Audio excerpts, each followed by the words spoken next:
হাসিনার আমলে বাংলাদেশের উপর ভারতের দাদাগিরি চলছিল রীতিমতো ভয়ঙ্কর রূপে। ভারতের সুবিধার কথা চিন্তা করেই পরিচালিত হতো দেশের আমদানি রপ্তানির সিদ্ধান্ত। তবে বর্তমানে ইউনুস ম্যাজিকে পাল্টে যাচ্ছে অর্থনৈতিক গতিপথ। বিলিয়ন ডলারের বিনিয়োগ আসছে বিভিন্ন দেশ থেকে, যা নিয়ে দুশ্চিন্তায় মোদী সরকার। এজন্য একের পর এক চাপ প্রয়োগ করছে বাংলাদেশের উপর।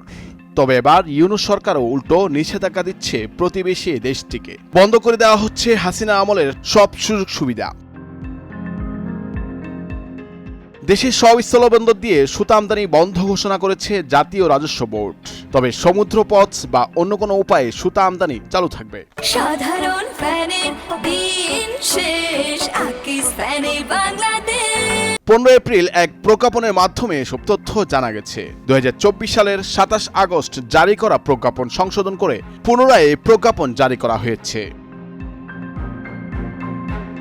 প্রজ্ঞাপনে এনবিআর জানায়, বেনাপোল, ভোমরা, সোনা মসজিদ, বাংলাবান্ধা ও বুড়িমারি সহ সব স্থলবন্দর দিয়ে এখন থেকে সুতা আমদানির অনুমতি বাতিল করা হলো। তবে আগের ঘোষণা অনুযায়ী অন্যান্য পণ্য আমদানিতে বাধা থাকবে না। এর আগে চলতি বছরের ফেব্রুয়ারিতে বাংলাদেশ টেক্সটাইলস মিলস অ্যাসোসিয়েশন স্থলপথে ভারতীয় সুতা আমদানির বন্ধের দাবি জানায়। সংগঠনটি দাবি করে, তুলনামূলক কম দামে ভারতীয় সুতা দেশে প্রবেশ করায় স্থানীয় সুতা উৎপাদনকারীরা বিপুল অর্থের ক্ষতির সম্মুখীন হচ্ছেন। মার্চ মাসে Bangladesh trade and tariff commission NBR চেয়ারম্যানকে পাঠানো এক চিঠিতে দেশীয় টেক্সটাইল শিল্পের সুরক্ষায় স্থলবন্দর দিয়ে সুতা আমদানি সাময়িকভাবে বন্ধ করার সুপারিশ করে।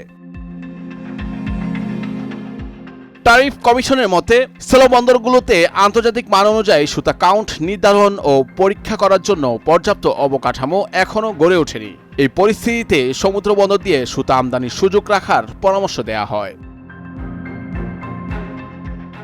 বিভিন্ন সূত্রে জানা যায়, ভারতের উত্তর ও দক্ষিণাঞ্চলে উৎপাদিত সুতা প্রথমে কলকাতায় গুদামজাত করা হয়, পরে সেখান থেকে বাংলাদেশে রপ্তানি করা হয়। এসব সুতা মূলত স্থলবন্দর দিয়ে ঢুকত এবং দামেও ছিল অপেক্ষাকৃত কম। ফলে দেশীয় সুতা কারখানাগুলো তাদের উৎপাদিত সুতা বিক্রি করতে হিমশিম খাচ্ছিল। চীন, তুরস্ক, উজবেকিস্তান ও বাংলাদেশের স্থানীয় সুতার দাম প্রায় কাছাকাছি হলেও ভারত থেকে স্থলপথে আসা সুতার দাম ছিল অনেক কম। এমনকি তা চট্টগ্রাম কাস্টমস হাউসে ঘোষিত দামের চেয়েও কম দামে দেশে প্রবেশ করত বলে জানা গেছে।